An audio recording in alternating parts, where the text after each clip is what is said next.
Hello guys, welcome to 1 Minute Easy Blender tutorial. First of all, add a circle. Now go to edit mode and duplicate the circle 2 times and position them like I did. Now delete the middle part and combine these end points by pressing M.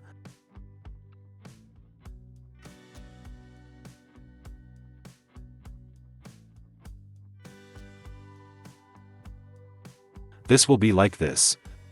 Click on Object and insert Origin. Click on Origin to Geometry and press Shift S and Selection to Cursor. Now add a screw modifier and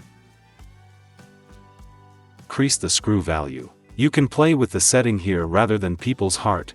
Now if you want to bend the rope and make it more realistic, use a Bezier curve. Click on the rope and add a curve modifier.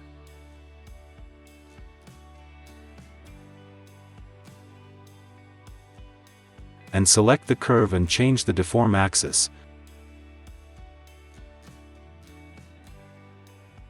There you go.